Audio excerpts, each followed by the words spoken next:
미국이 러시아와 전쟁 중인 우크라이나에 열화 우라늄탄을 비롯해서 1조 3천억 원 규모의 지원을 하기로 했습니다. 이런 가운데 북러 정상이 조만간 만나서 무기와 핵기술을 교환할 것이다, 그런 거래를 할 것이다 보도가 나온 시점이어서 배경이 주목되고 있습니다. 네, 그리고 윤석열 대통령도 국제사회에 북한과 군사협력 중단을 촉구하면서 러시아를 겨냥했다는 분석이 나오고 있는데요. 관련해서 도진호 한국국방연구원 연구위원과 최근 우크라이나의 전황, 또 북러 밀착 행보에 대해서 알아보겠습니다.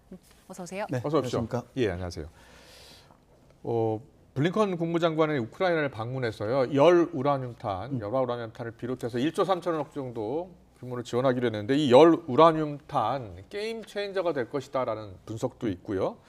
열화 우라늄탄을 지원하게 된 배경이 어디에 있을까요? 예, 먼저 이번 블링컨 미 국무장관의 우크라이나 키이우 방문은 네 번째가 되겠고요. 예. 이번 계획에 약 10억 규모의 인도적 지원, 무기 지원을 10억 달러 포함해서 규모의? 10억 달러 정도, 예. 달러 정도 규모의 안보 지원을 제공하는 것을 발표했습니다. 네네. 이 가운데 이제 에이브람스 전차도 포함이 되어 있고요. 예. 그리고 에이브람스 전차가 활용할 수 있는 전차포 탄약인데 그 중에서 굉장히 관통력이 높은 우라늄을 농축하고 남은 야. 부산물로 만든 열화 우라늄이 들어간 예. 그 이제 전차포 탄약을 지원하는 계획까지 같이 포함이 되어 있는 것입니다. 네네. 그 게임 체인저로서도 의미가 있겠습니다만은 예. 지난 올 초에 영국이 이미 한 14대 정도의 챌린저 2 전차를 우크라이나에 지원하면서 같이 열화 우라늄탄을 병행해서 지원을 했는데요. 지금 뭐 나타나고 있는 여러 가지 대반격 작전의 우크라이나가 성과를 봤을 때 예. 전장을 막 그렇게 바꿀 수 있을 만큼의 주도권을 가져올 수 있을 만큼의 어떤 변화를 일으키지 못하고 있는 부분은 좀 아쉬운 부분이 있겠고, 예. 그런 차원에서 미국이 지원할 열화 우라늄탄의 규모는 결국 미국이 지원할 에이브람스 전차와 연동이 될 건데, 네. 미국이 아마 한 빠르면 9월 중순 말까지 한 10대 정도 지원할 것으로 예상이 되는데요. 예. 이런 전차의 규모가 어떤 전장의 주도권을 우크라이나의 군이 갖는 데 있어서 일부 좀 냉정하게 봤을 때 좀 현실적으로 어려움이 있을 것이다, 이렇게 보고 있습니다. 최근 이제 북한과 러시아 관계가 급속하게 가까워지고 있는 보도들이 나오고 있는데, 이런 상황을 심각하게 보았기 때문에 이런 결정을 내린 걸까요? 네, 이런 상황들이 심각하게 미국도 받아들이고 있고요. 예. 그리고 북한과 러시아의 군사 협력 밀착 그 자체가 사실은 국제사회가 지금 북한을 포함해서 러시아를 포함해서 하고 있는 모든 유엔 차원의 국제사회 차원의 제재를 위반하는 사항이고, 예. 그것들을 봐가면서 수준과 범위에 따라서 강력한 조치를 할 수 있음을 시사를 했습니다. 예. 사실 북한에 대해서는 북한이 지난 2006년도에 제1차 핵실험을 하고 나서 국제사회는 유엔 차원의 결의안 1718호부터 네. 그리고 2017년 제6차 핵실험이죠. 핵실험 때도 유엔 차원의 결의안 2375호를 이렇게 핵실험 할 때마다 제재 강도를 높여나갔잖아요. 예. 그 제재의 핵심들은 결국은 북한이 핵 미사일을 개발하고 그것들을 고도화시킬 수 있는 모든 전략 자산에 대한 수출 및 유통을 통제하는 것이고요. 예. 그것에 더해서 뭐 탄도미사일을 발사해서 도발을 한다든지 할 때마다 그런 계기마다 말씀하신 대로 제재를 확대 및 강화시켜온 조치를 시행해 왔습니다. 그러니까요. 예. 자, 그 당시 대북 제재, 유엔 안보리 차원의 대북 제재할 때는 러시아도 동참을 했었잖아요. 그렇죠. 유엔 예. 안보리 상임 이사국으로서 제재에 대해서 대북 제재 해야 된다고 같이 목소리를 냈고 나름대로 성실하게 이행을 해왔던 러시아입니다. 그러니까요. 그런데 그런 러시아가 우크라이나를 침공함으로써 최소한 좀 지구상에서 가장 많은 수의 제재를 받고 있기 때문에 그렇군요. 어떻게 보면 북한과 비슷한 어려운 이런 정서를 공유하고 있다고 보고요. 예. 그런 차원에서 뭐 제재 이런 것들에 크게 개의치 않으면서, 왜냐하면 유엔 차원에서 안보리 차원에서 북한과 관련된 제재에 있어서 그 건건마다 다 무력화시켜 왔기 때문에 규탄 성명도 내지 못하고 있으니까요. 네, 합의가 되지 못하고 중국, 러시아 예. 때문에 그런 지금 입장들을 취해왔기 때문에 러시아는 큰 어떤 어려움 없이 브레이크 없이 앞으로도 북한과 협력을 강화시켜 나갈 것으로 예상이 됩니다. 네. 그래서 지금 김정은 북한 국무위원장과 푸틴 러시아 대통령 간의 북러 정상회담이 조만간 열릴 것이라는 보도가 나왔고, 국무부도 그렇게 크게 부인하는 것 같지 않아요.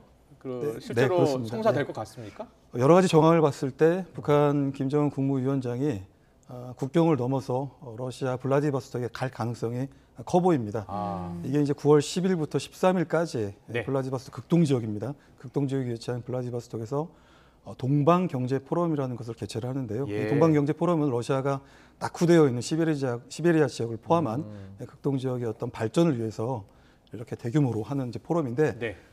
특이하게도 그 다자 회의 계기에 이제 김정은 위원장이 러시아를 찾는다는 것입니다. 예. 여러 가지로 그 동안에 폐쇄적이고 고립적인 삶을 살아왔고 움직일 때마다 뭐 대규모 경호 인력을 이렇게 같이 대동시켜서 어떤 신변의 안전을 그렇게 강화한 상태에서 러시아를 가거나 때로는 뭐 베트남을 가거나 이렇게 했었는데 이번에도 마찬가지로 그러한 경호상 위험을 감수하면서 러시아를 방문할 가능성이 있는 것입니다. 러시아 관계자도 조금 전에 보니까 개최 조율하고 있다 확인을 해줬습니다. 예. 네, NHK 발이고요. 예. 아마 일본에 있는 주일 러시아 아마 대사관 고위 관계자를 그렇군요. 통해서 이런 것들이 확인이 된 것으로 이렇게 보입니다. 네. 여기 만나서 북한과 러시아가 무기 거래를 할 가능성도 있다는 보도들 나오고 있는데 여기에 대한 가능성은 어떻게 보세요? 아마 북한 김정은 국무위원장은 경제 협력 그리고 군사 협력 가능한 한 모든 분야에서 나름대로의 실익을 극대화시키려고 할 것입니다. 왜냐하면 예.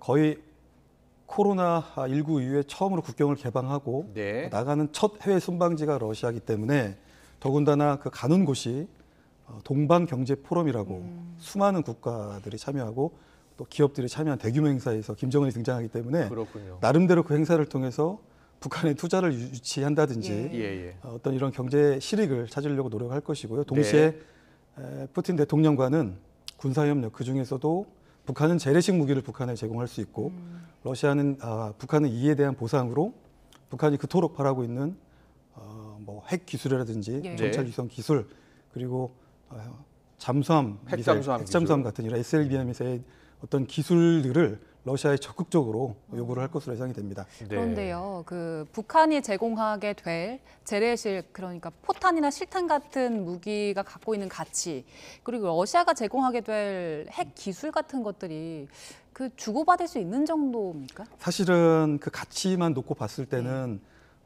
상호 대등한 것도 아니고 또 상호 보완적인 것도 아니라고 생각합니다. 네. 굉장히 비례적이지 않은 그런 상황인데 러시아 또한 그만큼 전쟁이 장기화하면서 재래식 무기가 급속하게 고갈이 되고 있고 예. 자국에서 생산해낼 수 있는 어떤 방산 능력도 일정 한계가 있기 때문에 네. 그런 측면에서 북한의 재래식 무기 그리고 탄약 대부분들이 리라 노바스지 그 기사에 나왔던 것처럼 예. 네. 여전히 러시아와 상호 운용성이라고 하는 그런 이점이 있기 때문에 네. 러시아로서는 이 실익이 있다라고 이렇게 보고 있는 것입니다. 러시아는 지금 우크라이나 전에서 예상보다 지금 전쟁이 길어지고 있고 고전하고 있기 때문에 당장 무기가 필요하다는 그렇습니다. 거 아닙니까? 네. 그런데 보면은요, 최근에 러시아가 관영 언론 통해서 우크라이나 전에 쓰일 북한 무기와 관련해서 호평을 했어요. 그러니까 뭐 상호 교환도 가능하다. 이게 사전 정지 작업이 아니냐라는 생각도 들어요. 어떻게 네, 보세요? 말씀하신 대로 북한을 마치 트로이 목마, 러시아의 트로이 목마다 비밀 병기로 이렇게 표현을 했습니다. 사실 트로이 목마 그 자체는 그리스군이 의도적으로 철수하면서 트로이 지역에 남겼던 그렇죠. 그건데 여기에는 두 개의 국가가 존재합니다. 러시아와 북한이라는 두 개의 국가가 존재하고 그 기사의 맥락 속으로만 봤을 때는 마치 동맹과 유사한 측면에서 북한을 이렇게 묘사했다는 의미가 있겠습니다. 예. 또 기사를 보면 예. 북한이 가지고 있는 상당수 재래식 무기들 탄약들이 결국은 소비에트 시절부터 이렇게 이전이 되고 그것을 바탕해서 발전이 되었기 때문에 ICBM 기술을 비롯해서 전체적으로 러시아 기술이 그렇습니다. 많이 사용됐다고 하더라고요. 소련 그리고 러시아 기술에 기반해서 상당 부분 북한의 군사력들이 건설되어 왔기 때문에 네. 여전히 상호 운용성이라는 것은 북한과 러시아 간에 유효합니다. 그렇군요. 예. 일단 백악관에서는 북한이 러시아에 무기를 제공하면 국제적으로 대가를 치를 것이다 뭐 이렇게 경고를 하고 나섰는데 사실 양국 모두 제재를 받고 있기 때문에 이런 그 거래를 하면 안 되는데도 할 것이다라는 관측이 높잖아요. 네. 미국에서는 만약에 제재를 하게 되면 추가적으로 또 어떤 것들을 할 수 있습니까? 사실 제재 전문가들 사이에서는 이런 평가가 있습니다. 미국을 포함한 유럽연합, 그러니까 서방이 러시아의 어떠한 최대치의 제재를 앞으로 더 가할 수가 있겠는가.